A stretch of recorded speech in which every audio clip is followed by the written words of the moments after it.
This is Robert from rodpsound.com. Hope all is well with you guys. So this is going to be a short video. I just wanted to take some time out to talk about opening up your sound a little bit more, or just adding that extra oomph, right? This is alongside of the family for dominants, but it's just another way to kind of look at it, right? So we're in the key of E flat. Okay, let's just start out with, let's say we're doing like a 7-3-6. Okay, let's say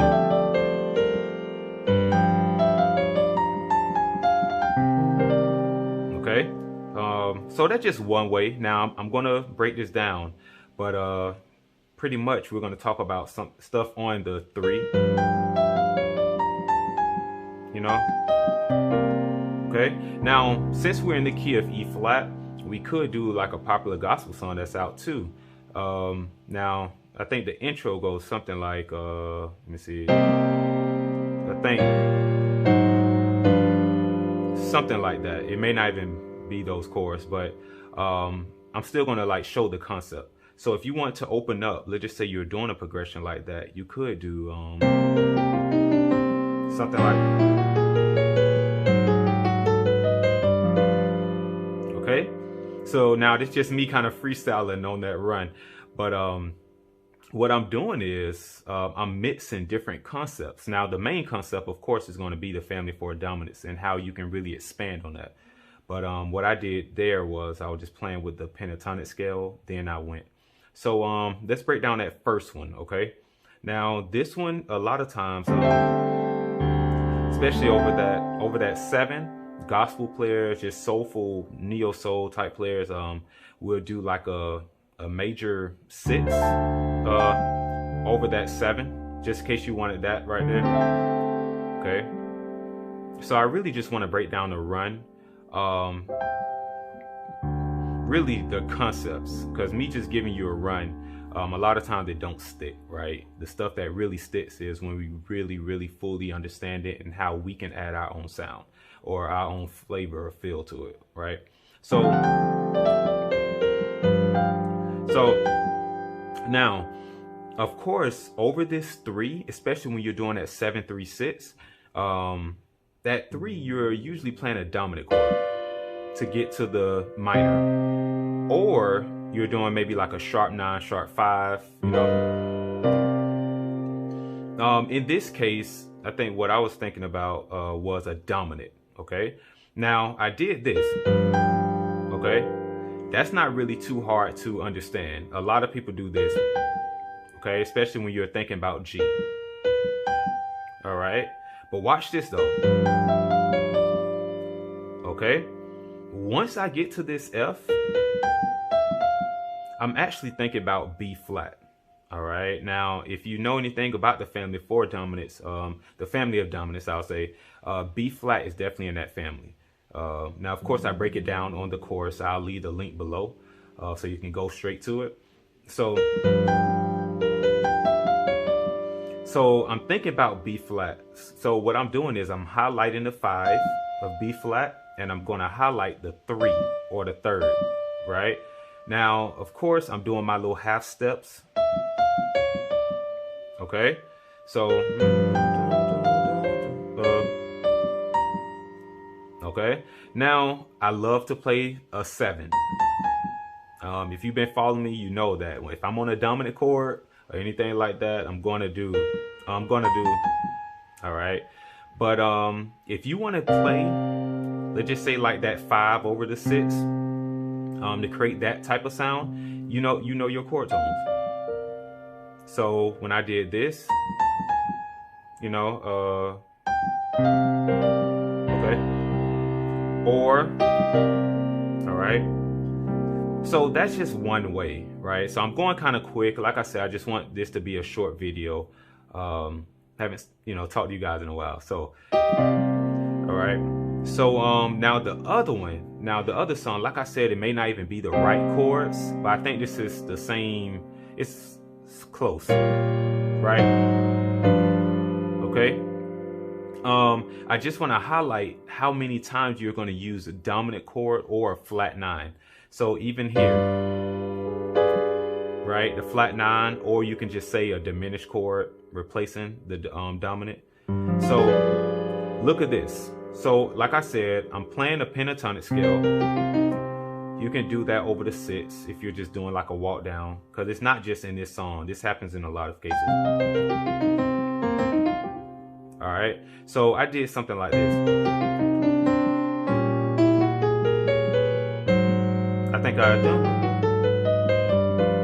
Okay, so what I'm doing is I'm thinking about, over this 5, I'm thinking about the E flat dominant. Okay, and of course, anytime you know you're going to play any type of dominant chord, I'm automatically thinking about what else I can use. So over this E flat, if I'm thinking about the chord just standalone, I know the bass is over that B flat, but at the end of the day, I'm thinking about a dominant, the E flat dominant. What's the family? What other dominants are associated with that, right?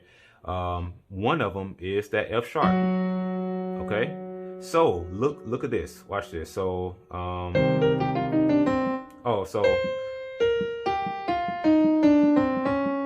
just, I didn't want to skip over that. So I go here because I want to I'm targeting the C sharp, right? So see what I'm doing? That's a popular okay, popular enclosure. You can play a half step up and a half step below. A lot of times when you, for me, I just look at it as stalling time. Right? Okay, so now you could have started from here. See? Okay, you can add in this too. Okay, so so here we go. Since I'm thinking about this F sharp, I'm thinking about the scale, right? I'm thinking about that F sharp 7 scale. So look what I do. Okay, so it's like, wait, look at this though. It's like, nah, I can still think about, I'm still thinking about like a F sharp 7 scale over, over this D or B flat, right? Now, of course, I go a little bit more in depth, in the course, but still, for right now, you can just know that I'm literally thinking about a scale, although it may seem like that doesn't fit, okay, so you could play it like this, but it almost seemed like a whole tone scale too, right? So anyway, let's keep going. So something like that. Now, I do this because I know I'm going to that A flat dominant, right? So, okay. So one of my chord tones is that C. So I do one of the same thing, right? I start off a half step up, and of course that's a part of that F sharp. So guys, all of it just ties together. Like, this is a different world once you understand this stuff. Okay, so let me see. And horrible fingering, by the way. See, horrible fingering. So now that I'm on this, I'm still thinking about, okay, what can I do? Okay, this is something different, right? It's churchy a little bit, but still kind of outside the box, right? But okay, putting my 7 in there. All right, now I don't want to stay on this A flat dominant. I want to think about something else. What else could I play, or what other idea or concept that I can, play on this A flat? I know, well, not another concept, but a different type of chord that I can think about. I know that B is associated with that A flat as far as the family, right? So this F sharp, of course, if I'm thinking about B, now I'm thinking about 7 chords. So this is a B7. It's just a different inversion, okay? That's root. So if I just take it all, right? So what I'm gonna do is, watch this. Highlight that B7. Okay? Now, of course, I'm getting ready to go down to that G. So I have to, you know, understand like, okay, it's time to find a chord tone for the next chord, right? So watch this. So let me see. Watch this. Okay, so I use that C. All right, now I could have done this. So play that G7. All right, now I would suggest that you combine the gospel or the jazzy / gospel piano runs with the family of 4 dominants, because of course I talk about the runs on the jazzy / gospel, and then just put it all together with the concepts with the family of 4 dominants. All right, so that's why I would suggest that you get both courses and you combine them, all the knowledge. Okay. But yeah, so like I said, it's just going to be a short video. I just want to at least just outline some things that you can do as far as runs, but overall thinking about what else could I play, because you may not want to play runs every single time.